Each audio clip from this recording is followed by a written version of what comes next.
Hello, welcome back to the OnlyFans podcast with myself and Emily. Today we are again going to talk about OnlyFans, funnily enough. A little bit different to what we spoke about last time, a couple of different questions. Yeah, we have some really good questions this time, I feel.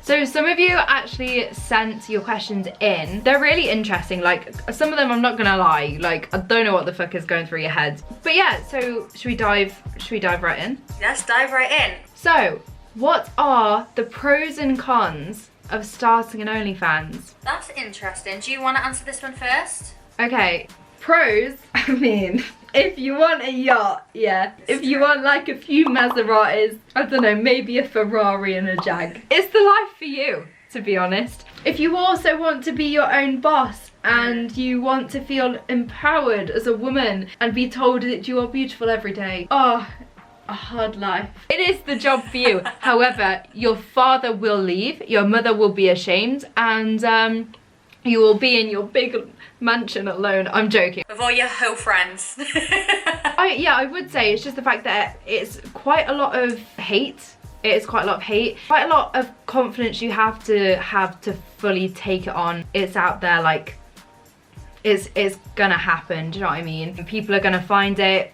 Your family is gonna find out, your friends are gonna find out. It's out there for the world to see. Yeah, I mean, to be fair, like you said, like obviously financially, once you really get into like a routine with OnlyFans, and if you start treating it just as you would like essentially like a business, money wise, financial wise, it is definitely a pro. But I do feel like the cons, there are more cons to it, but I don't think it outweighs the pros. Do you feel that way? Yeah. So yeah. I have found like, I was joking about the yacht and stuff. I don't actually have a yacht. I've just managed to buy myself a normal, like a very, very average house. And I think... Well done.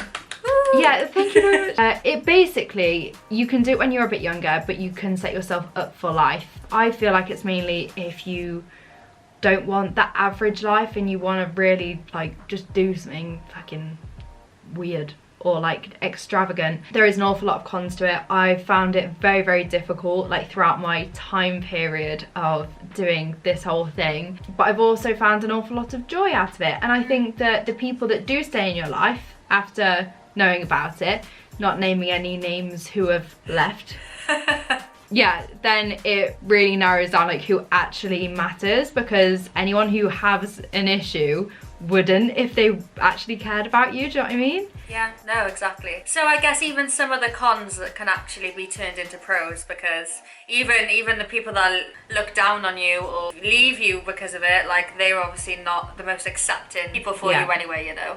But it's also like funny because a lot of the hate that I get from it is basically saying like I'm like just a sex worker, like it's exactly the same as posting it on Pornhub or like, do you know what I mean? And what we do, any type of explicit content is classed as porn. But in your opinion, what do you think the difference is between like OnlyFans and sites like that and like Pornhub and porn? And do you know what, this is something that I see get thrown around quite a lot, especially on Twitter, usually by men who are in their 20s, and they're like, oh, why would I subscribe to a girl's OnlyFans when you've got Pornhub for free? And it's like, okay, that's fine, but personalization that comes, do you know what I mean? Like, I'm trying to think of the word for it. So how I imagine it, imagine if, say for like you're the celebrity crush in your head. That doesn't have to be an actual celebrity, like it could be someone with like 300 followers but that just won't talk to you, for example, right? If you got the chance for what,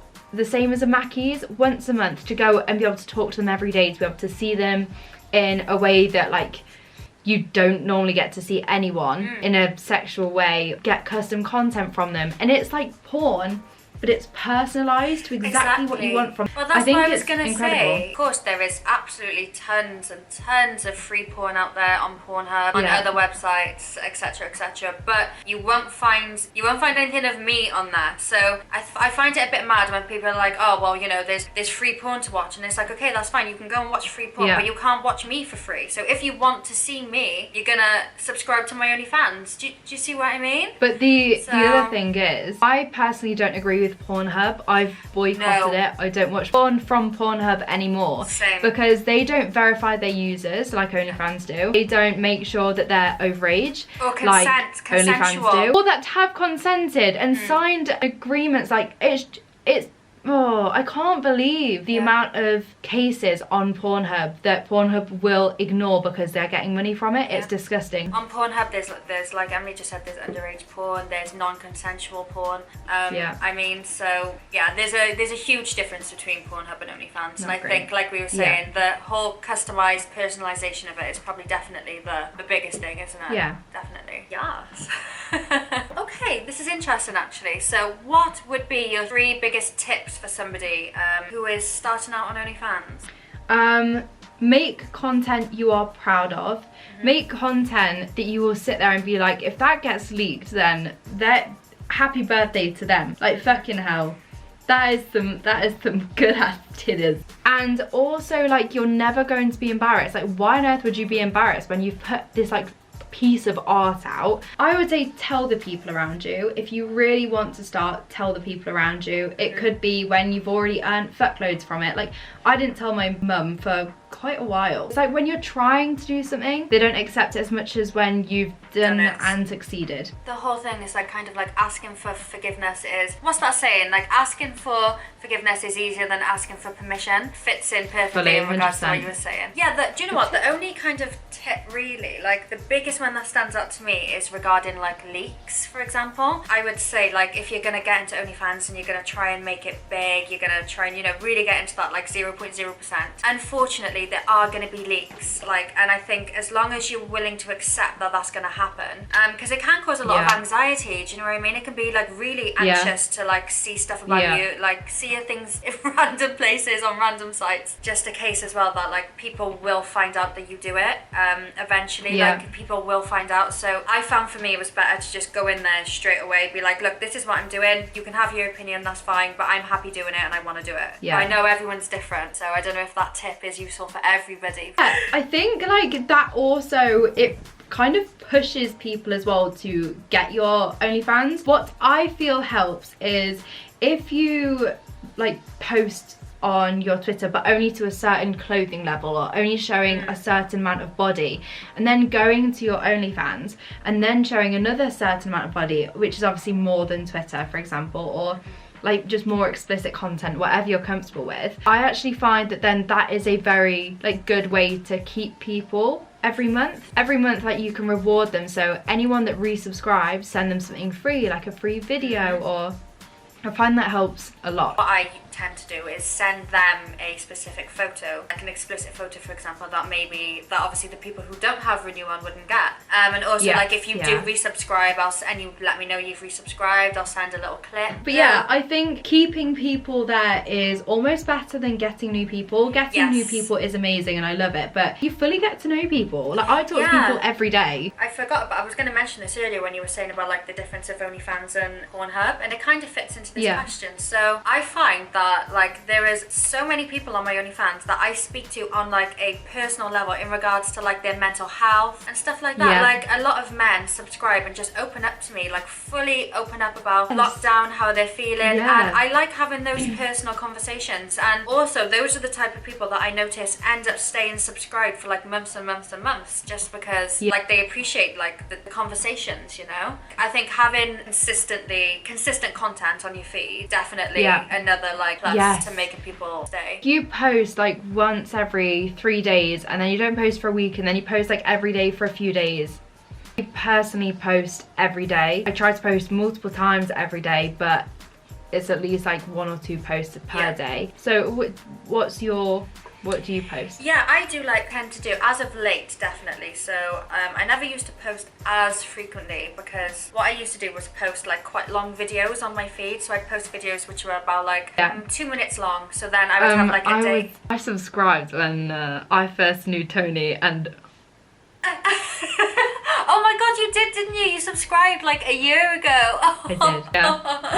Oh, and I just want to say I have a free trial at the moment at Emily's OnlyFans, and I mean, if you're not subscribed, then what are you even doing? Like, why are you not subscribed? No, I used to post like quite long videos, but what I'll do now, I post like daily, same as you. There might be like the odd day, like maybe like once in 2 weeks that I don't post or something, if I'm like having a super busy day. I say, this job is hectic. You don't think that it would be, you're like, oh, you take pics of your boobs and get loads of money. No! Like, we sit there like, it's so stressful. It's amazing, but it's a job. Yes, it's non-stop, essentially. It is non-stop. I mean, I wouldn't change it. I love it. I know you love it as well. But yeah, like, just being realistic, it is non-stop. It's not something you can do like half-heartedly, if you know what I mean. So I try to post daily as well. I try, but yeah.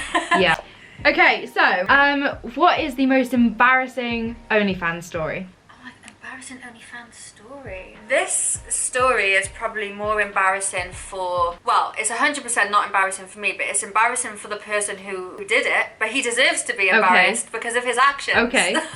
So basically, I had a subscriber who was like really, really, really horrible. Paid for a custom video, and I don't know if you guys know, but like custom videos, like if we do them, it can take a while to make them because... Oh my god, it takes so long. It's so much effort. Like some of you are like, I want your toes to be painted this colour, I want this colour pants to wear with polka dots on, you've got to have these socks on, and then you've got to take your socks off a quarter of an inch of the way. Yeah, it's super, super specific. Like people are mega specific, aren't they? It's a lot, and it will take hours, and then the editing. So it takes ages. Anyway, somebody asked for a custom, and I said, look, it takes roughly like 3 days to do. You know, thank you for letting me know what you want, and I'll get it over to you. So on the 3rd day, I'd logged in, and because I hadn't sent him his custom, I had a massive paragraph telling me that I'm a whore, or I'm not even going to go into it, but all kinds of horrible stuff. You know, why don't you go and get yourself a proper job? I bet you're proud of yourself. I bet your parents are this, your parents are that, you're this, you're that. Just constant like horrible stuff. So anyway, so I'm from South Wales, right? And this guy is from New South Wales, which is in Australia, I believe. So he told me that he was going to phone the police on me. He was going to phone the New South Wales police on me if I didn't make his custom right that minute and send it over to him today. So I was like, well, good luck from Australia, phoning the police on me in Wales. I am gonna block you now. Oh my god. So to be fair, I mean, that is probably the most like embarrassing kind of like situation that I've been like, do you know what, wow, like you have really shown yourself up there. Like this man has really shown himself up. Wow. What's yours? I'm curious now. I, as you may know, have a streak of embarrassing myself. Yeah, I've got, So every week I send out a video to my subscribers because I'm a very kind person, and like I send out explicit videos kind of thing to, you know, and this one video I sent out and I'd filmed it, like, and then I was like, shit, I need to like edit it and send it out really quick, completely forgetting that halfway through I burst out laughing. So I sent out this really like sensual, like oily video, and then I can't remember what I did, but something made me laugh, and I was just sat there like and I just kept laughing. And you forgot to cut it out. Yeah, so everyone saw it. Everyone saw me being like, oh, like, and then like proper like rubbing oil. Oh, it's so nice, so luscious, and like very explicit. So, and then just laughing.